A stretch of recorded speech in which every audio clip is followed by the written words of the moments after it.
Hello guys and welcome back to TNT Madness. Today we're going to be looking at a brand new type of regen wall. This one is pretty much brand new and it is so far the strongest type of regen wall I've ever seen. The reason it is so strong is because it essentially can't be busted, or it is really hard. I have not found a method so far other than of course attacking the very top, but you cannot regen water push it, which is really complicated, and you can't do the standard way where you stack sand on either side of the actual cobblestone and then break it that way, and I will show how that actually works.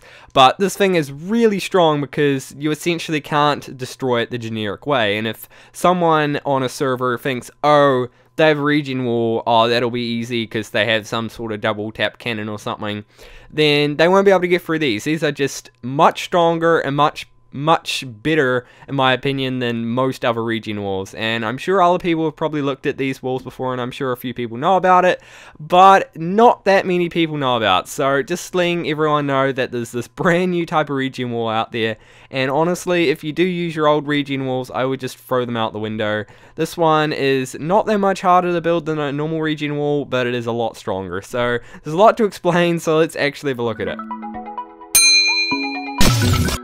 So here are our regular regen walls and here are our new strong ones, and there are lots of ways that you can actually raid these regen walls. So I'm just going to show you the most basic way of raiding a regen wall that's not at the very top, and the way you do that is you will sand stack on either side of the wall until you get to your desired height. This could be 10 blocks, this could be 50, and of course you'll have some sand stacker, of course, whether it's an auto stacker or not. And then what you'd want to do is you'd just destroy these middle blocks after you hybrid them, and then what that will do is if you do hybrid it properly, then there's no water coming in from the side, and the water will actually come in through the front and actually claim it into obsidian. For some reason it doesn't want to do it for me now because I actually have to hybrid it properly, but that's the basic premises. If you did it on this cannon, what would happen is you could place the sand down, but since even if you do, there's only one block where you can actually place your sand, which is completely fine because that just means there's less work for you to do. But what will happen is if we say stack sand to this height, if we end up destroying this one, then there's still going to be lava and water on this side because there'll be 2 extra blocks, and you still won't be able to get through this one. This one will still regenerate. That's probably a horrible explanation, but I'll probably go more in depth with it soon. And thanks to this, we do not need to have these actually as solid lava blocks all the whole way through. You only need the very top blocks to actually be lava. So thanks to this being happening, it makes your regen walls a lot stronger because it means they have to put in a lot more effort. And the only other way that I know that you can actually raid these properly is if you one-shot it right in the middle bit here, so that way it destroys all the blocks around it, and then the water will go straight down.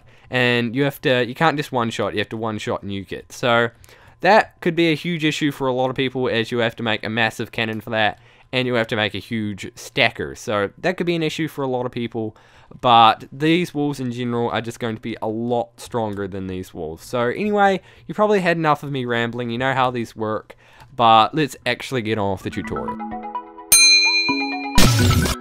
So now onto the tutorial. What you're going to need is you're going to need at least 4 blocks wide, and we're going to be setting up scaffolding like this. For scaffolding you can use pretty much any block you want, and you're going to need some lava, and I'd recommend that you get something like a lava lake in the nether that you can set home to or something, because you'll be using a lot of lava, as well as an infinite water source block, because you'll be using a bit of water too, which I suppose you have if you're building any kind of walls. So the first thing you want to do is you want to set up this pattern. You want to have 1 block here, then you want to go out 1 block in the front, and then add 1 more. So essentially the total bit of the regen wall is full wide, and it's going to be like this. And if you're building this in length, you're going to need this many blocks. You're going to need 4 because there'll be water here, and then you can build your next wall on the other side. Another issue that may come up is you'll be building it on a corner, which is slightly more complex because you need to build it on a diagonal like this, and then you need to place a block behind it, and then continue going backwards like this. So it looks really awkward, but it does the same thing. It's just on a diagonal, and it looks really trippy to be honest, but it essentially does the same thing. So that's that, and it does mean that this actual corner block will have to be solid lava, but when you're building the rest of it, these tunnel bits will have to be full lava, and these front bits will just be the lava on the top. And I'll explain that more when I get more into the tutorial. It's just if you built normal regen walls before, you pretty much already know how to build them. So anyway, the first thing you want to do is you want to place down all your scaffolding for all your walls. Very important to do that first. Then you want to place lava underneath every single block.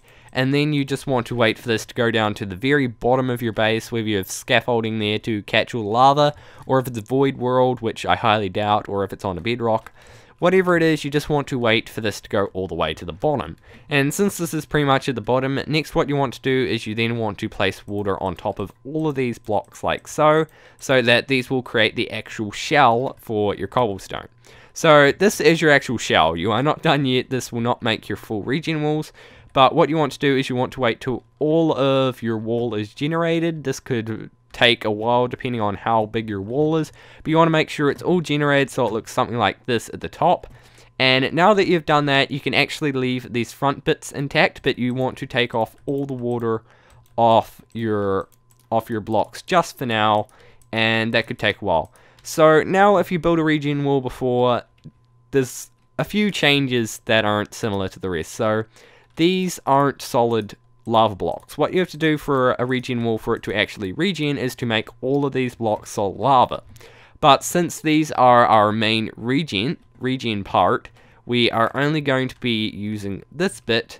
We are only going to be filling all these back bits with regen. So it takes out a lot of the work because it means you can just leave these the same. And I know these can be extremely frustrated. And if you've looked at my tutorial on the fastest way to build regen walls, then you'll know a much easier way to do this. But essentially what that is you clear out the front part and have like a layer like this, so that way after you've placed all of the lava in, which I will do quickly now, so there'll be no thing at the front like so, you can add all of this like so.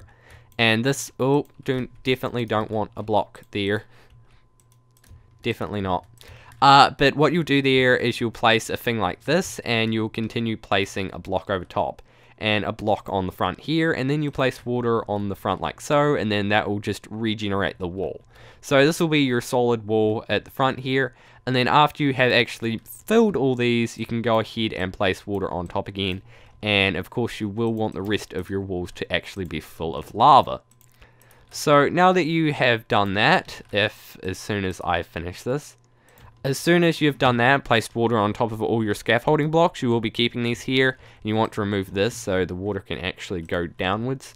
Then you can actually test out your wall, and the best way to test this out is go down to like a mid block and just destroy it, and see if it regenerates. If it regenerates, you're good, and you're golden, and then you should be fine. So the reason you don't really need to worry about these front bits because they aren't essentially part of the regen wall. The only part you need to worry about is this back bit, because this is just added fortress really, and because these actual lava bits in here are going to be the bits that actually protect you from your massive cannon that's trying to attack you. So that's essentially this tutorial.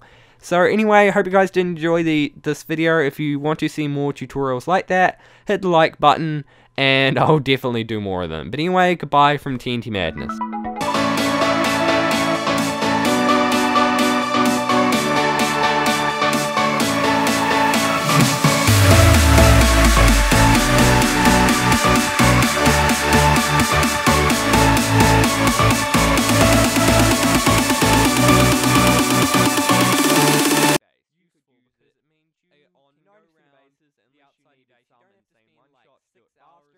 But I think not everyone needs that. They need cannons that are just a bit smaller, but you can just go see your home in one spot. And this thing, it does that. It can stack 10 sand, which isn't that much, but unless you are raiding a massive base, it is probably all you need. It can shoot 10 chunks plus, so that is insanely long range for something